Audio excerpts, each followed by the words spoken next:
আজ দুপুরে কি রান্না করব এমন ভাবনা নিয়েই গেলাম বাজারে। বাজারে গিয়ে দেখি এক ভদ্রলোক বেশ কয়েকটি সুন্দর এঁচড় নিয়ে বসেছেন। দাম জিজ্ঞাসা করাতে বললেন প্রতি পিস 60 টাকা। তবে আমি বছরের প্রথম এঁচড় খাওয়ার লোভটা সামলাতে পারলাম না, তাই ভদ্রলোকের থেকে একটি এঁচড় 50 টাকায় কিনলাম। তারপর যেখানে মাছ বিক্রি হয় সেখানে গেলাম চিংড়ি মাছের খোঁজে। ভাবতেই পারছেন, যদি এঁচড় চিংড়ি খাওয়া যায় তাহলে রবিবারের দুপুরটা বেশ জমে যায়। কিন্তু না, চিংড়ি মাছ না পেয়েই ফিরে এলাম এঁচড় নিয়ে।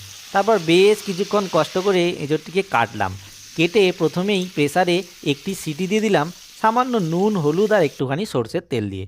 তারপর কড়াইতে তেল গরম করে প্রথমেই 1 পিস আলু 4 পিস করে ভেজে নিলাম। তারপরে এঁচোড়টাকেও ভেজে নিলাম।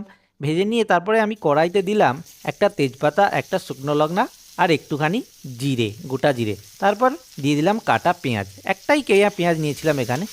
পেঁয়াজটাকে ভালো করে ভেজে নেওয়ার পর একটুখানি আদা রসুন বাটাও দিয়ে দিলাম। তারপরে বেশ কিছুক্ষণ ধরে মশলাটাকে কষালাম। তারপরে একটা দিয়ে দিলাম ছোট্ট টমেটো, আর এই টমেটোর সাথে অবশ্যই দিয়ে দিলাম একটুখানি নুন। আপনি কি এই বছরে এখনও এঁচড় খেয়েছেন? খেয়ে থাকলে অবশ্যই কমেন্টে জানান। আর হ্যাঁ, তারপরে আমাদের রেগুলার মশলা যেগুলো থাকে, হলুদ গুঁড়ো, কাশ্মীরি লঙ্কার গুঁড়ো, শুধু লঙ্কার গুঁড়ো এবং জিরে গুঁড়ো ও ধনে গুঁড়ো। আমার রেগুলার মশলা এইগুলোই। যে কোনো রান্নাতেই আমি এই মশলাই ব্যবহার করি। তারপর এই সমস্ত মশলা যোগ করে একটুখানি জল দিয়ে দিলাম যাতে মশলাটা পুড়ে না যায়। তারপর বেশ কিছুক্ষণ কষানো হলে মশলা তেল ছাড়লে আমি ভেজে রাখা এঁচড় এবং আলুগুলো যোগ করে দিলাম। আরও কিছুক্ষণ নাড়িয়ে চাড়িয়ে নেওয়ার পর অ্যাড করে দিলাম জল। তারপর বেশ কিছুক্ষণ ফুটিয়ে নিয়ে একটুখানি গরম মশলা এখানে অ্যাড করে গ্যাস বন্ধ করে ঢাকা দিয়ে দিলাম, আর তৈরি হয়ে গেল আমাদের আজকের সুন্দর এঁচড়।